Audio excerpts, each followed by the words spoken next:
ये इल्ज़ाम राहुल गांधी और प्रियंका गांधी का है। वो कहते हैं कि असली मुद्दों पर योगी जी बात ही नहीं करते, मोदी जी बात ही नहीं करते, इधर उधर ध्यान भटकाते हैं।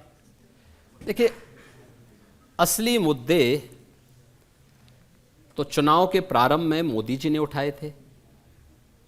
भारतीय जनता पार्टी ने अपना संकल्प पत्र जो जारी किया था वह विकसित भारत और आत्मनिर्भर भारत और विकसित भारत की संकल्पना के साथ इन मुद्दों को उठाया था। हमें सत्ता प्राप्त करने के लिए कुछ चुनाव नहीं लड़ रहे, हमें सत्ता चाहिए विकसित भारत की आधारशिला रखने के लिए। लेकिन कांग्रेस और इंडी गठबंधन को सत्ता चाहिए अपने परिवारों को फलने फूलने के लिए और उनको खुशहाल रखने के लिए। मुद्दों को लेकर के भटकाने का काम सबसे पहले कांग्रेस के उस न्याय पत्र ने किया जो देश के प्रत्येक अन्याय का दस्तावेज है। ये भारत को अपमानित करने वाला है। बाबा साहब भीमराव अंबेडकर के द्वारा बनाए गए संविधान को अपमानित करने वाला दस्तावेज है। भारत के विभाजन की नींव रखने वाला दस्तावेज है। भारत का तालिबानीकरण करने का दस्तावेज है। और जब ये ज्वलंत मुद्दे आएंगे जो भारत की नारी शक्ति का अपमान करे, आधी आबादी को अपमानित करे, एक तरफ नारी शक्ति अभिनंदन अधिनियम नई संसद पारित करता है और दूसरी तरफ कांग्रेस कहती है कि हम व्यक्तिगत कानून को लागू करने की स्वतंत्रता देंगे। एक तरफ भारतीय जनता पार्टी बिना भेदभाव के विकास के कार्यों को आगे बढ़ाने के, भारत की अर्थव्यवस्था को दुनिया की टॉप की अर्थव्यवस्था में स्थापित करने की बात करती है, और दूसरी तरफ कांग्रेस आज भी भारत को मध्य युग में धकेलने का प्रयास करती है। तो भटकाने का काम है। अगर ये ओबीसी एससी एसटी के आरक्षण पर सेंध लगाने का काम करेंगे तो उन मुद्दों को उठाएंगे, इसका पुरजोर विरोध करेंगे, क्योंकि धार्मिक आधार पर आरक्षण भारत के संविधान की मूल भावना के विपरीत है, बाबा साहब भीमराव अंबेडकर की भावना के विपरीत है और भारतीय जनता पार्टी इसको कतई स्वीकार नहीं करेगी। दूसरा, मोदी जी विरासत के सम्मान की बात करते हैं, कांग्रेस विरासत टैक्स लगाने की बात करती है। यानी ये कांग्रेस का जजिया कर है और ये जजिया कर भारतीय जनता पार्टी ये नए भारत में नहीं लगाने देगी।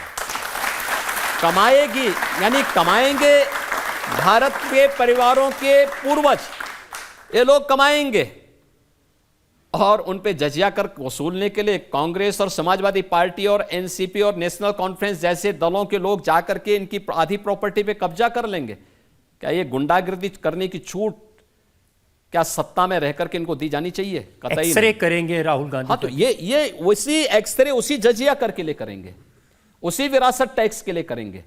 यानी औरंगजेब की एक नई आत्मा इनके अंदर घुस चुकी है और नया भारत औरंगजेब को तो कतई बर्दाश्त नहीं करेगा। योगी जी, उनकी शिकायत ज्यादातर इस बात पर है कि आप बार बार परिवारवाद की बात करते हैं। अखिलेश यादव कहते हैं अगर मैंने अपने परिवार वालों को टिकट दिया, आपको क्या प्रॉब्लम है? आपका तो परिवार है नहीं। हाँ, तो इसीलिए ना हम यही कह रहे हैं, क्या प्रदेश में कोई और यादव नहीं थे क्या? आप दीजिए, आपकी पार्टी है, आपको अधिकार है, लेकिन क्या कोई और यादव नहीं थे? मैनपुरी में, बदायूं में, फिरोजाबाद में, कन्नौज में, आजमगढ़ में 5 यादव और पांचों एक परिवार के। कोई काका है, कोई चाचा है, कोई भतीजा है, कोई भाई है। महाभारत के रिश्ते भी इनके सामने फेल हो जाते हैं। दूसरा, आप डॉक्टर राम मनोहर लोहिया की बात करते हैं। लोहिया जी ने तो एक बात कही थी समाजवादियों से कि संपत्ति और संतति दोनों से दूर रहना। क्या इन्होंने उसका पालन किया? डॉक्टर लोहिया के नाम पे जनता की आंखों में धूल क्यों झोंकने का काम कर रहे हो?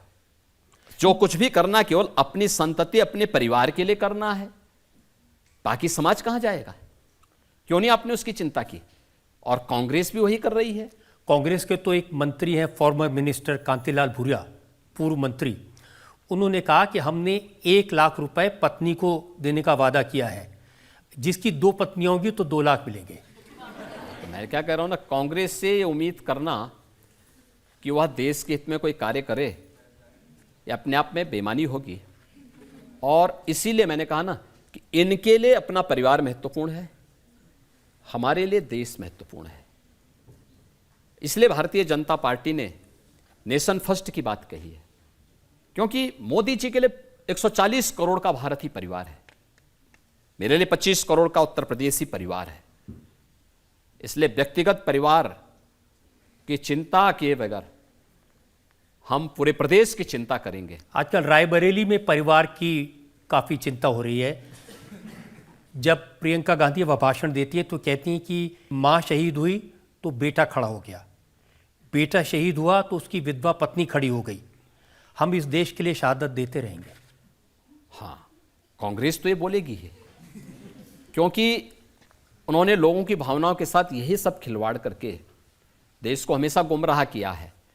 लेकिन इस बार अमेठी और रायबरेली की जनता भी इनको बहुत जोरदार जवाब देने वाली है। अमेठी की जनता पिछली बारी जवाब दे चुकी है, रायबरेली की जनता भी इस बार इनको जवाब देगी। ये परिवारवादी राजनीति के दिन लद चुके हैं। नया भारत नेशन फर्स्ट के साथ खड़ा है, फैमिली फर्स्ट के साथ नहीं। इन सब लोगों की सबसे ज़्यादा प्रॉब्लम वो कहते हैं हमारी जो बीजेपी का एक्सटेंडेड परिवार है, ईडी और सीबीआई, उससे है। देखिए, उसको बीजेपी के साथ जोड़ना गलत होगा।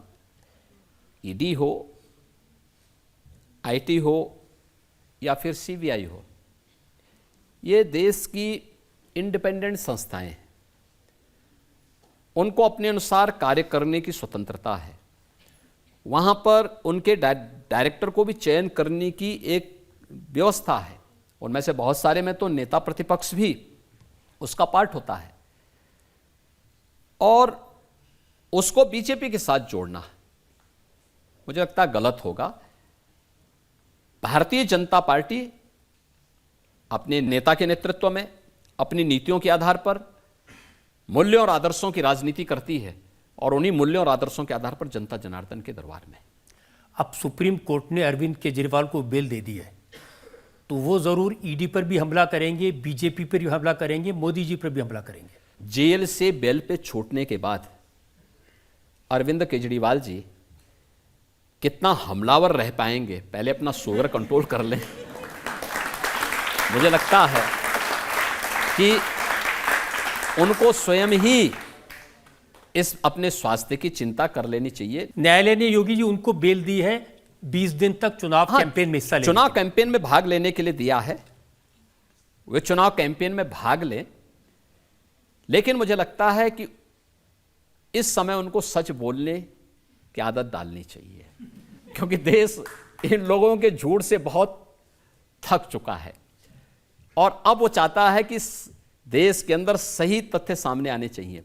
ये लोग सही बोलेंगे नहीं, इन सब की वास्तविकता सामने आ चुकी है। और जेल से इंडी गठबंधन में ज़्यादातर लोग तो बेल पे ही छुटे हुए लोग हैं, ज़्यादातर हैं। यहाँ पे वो जाइए, बिहार में जाइए, और भी देश के अंदर अलग अलग क्षेत्रों में आप जाएंगे, इन सब की वही किस्से हैं। एक ही ईद के दिन एक मीम आया था, उसमें सारे जो विरोधी दलों के नेता एक साथ खड़े थे और कहा था ईडी मुबारक। देखिए, विपक्षी दलों के लोग, उनके पास कोई मुद्दा नहीं है। उनके जो कारनामे हैं, जब वो देश के सामने आ रहे हैं, तो अपने इन कारनामों को छुपाने के लिए आज वह देश की इन संस्थाओं को कटघरे में खड़ा करने का कुत्सित प्रयास कर रहे हैं। लेकिन देश की जनता उन सब के उन कारनामों को जानती है, उन कारनामों को अच्छी तरह वाकिफ़ है, और उसका जवाब भी चुनाव में दे रही है।